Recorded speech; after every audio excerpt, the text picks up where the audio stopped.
একদিনের কথা, একটি পিঁপড়ে সকালবেলা খাবারের খোঁজে বেরিয়েছিল।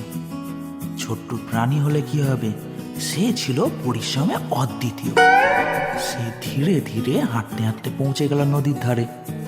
কিন্তু গরম রোদে পিঁপড়েটির গলা তো প্রায় শুকিয়ে কাঠ। তাই সে জলের ধারে গিয়ে এক ফোঁটা জল খাওয়ার চেষ্টা করতে লাগলো। এদিকে নদীর ঢেউ বড়ই ধূর্ত।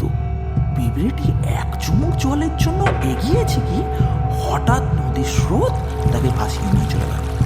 ছোট্ট শরীর নদীর ওই বিশাল স্রোতের সঙ্গে পেরে উঠবে কি করে? পিঁপড়ে তো হাত পা প্রাণপণে চালাতে লাগলো, কিন্তু স্রোত তাকে টেনে নিয়ে চলে যাচ্ছিল নদীর অভ্যন্তরে। পিঁপড়ে তো ডোবার প্রায় মুখোমুখি, মৃত্যু হয় যেন তার চোখে মুখে ভেসে উঠল। বন্ধুরা, পিঁপড়ের এখন কি হবে? ফিরবো গল্পে। তার আগে তোমরা ঝটপট সাবস্ক্রাইব করে দাও দেখি, যাতে তোমাদের কোনো গল্পের অংশ মিস না হয়। তাহলে ফেরা যাক গল্পের পরবর্তী অংশে। ঠিক সেই সময় নদীর ধারে এক বিশাল ঈগল বসেছিল এক বিশাল গাছের ডালের উপর। ঈগল তো আকাশের রাজা, কিন্তু তার মন ছিল খুবই উপর থেকে সে সবকিছুই দেখতে পেল। ছোট্ট প্রাণীটি স্রোতে ডুবে যাচ্ছে। ঈগল কিছুক্ষণ ভাবলো, তারপর সে তড়িঘড়ি তার নিজের ধারালো ঠোঁট দিয়ে একটা সবুজ পাতা ছিঁড়ে এনে নদীর জলের উপর ফেলে দিল, যেখানে সেই পিঁপড়েটা ডুবে যাচ্ছিল। পাতাটি ভেসে এলো ঠিক পিঁপড়ের কাছে। শেষ শক্তি দিয়ে পিঁপড়েটি পাতার উপর উঠে পড়ল।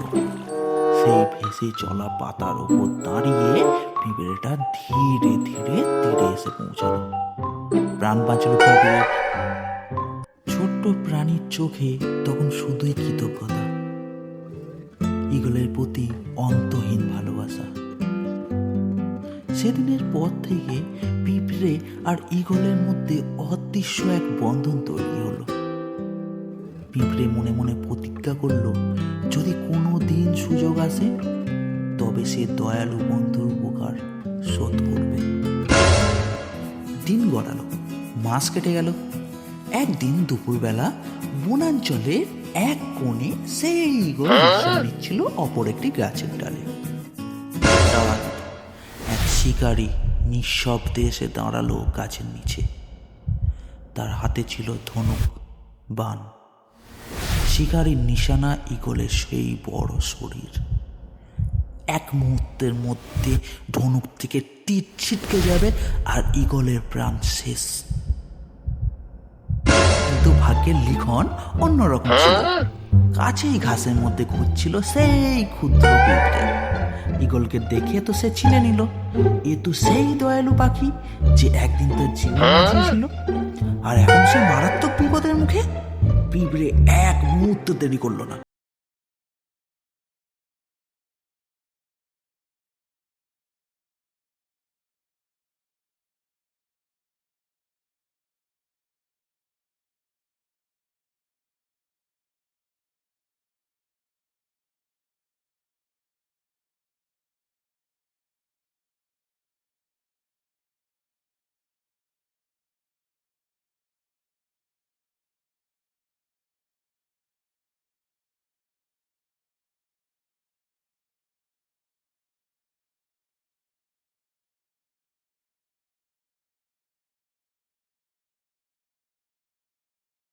তাহলে বন্ধুরা, এই গল্প থেকে আমরা কি শিখতে পারি? এই গল্প থেকে আমরা শিখতে পারি, জীবনে যে উপকার করে একদিন না একদিন তার প্রতিদান অবশ্যই মেলে।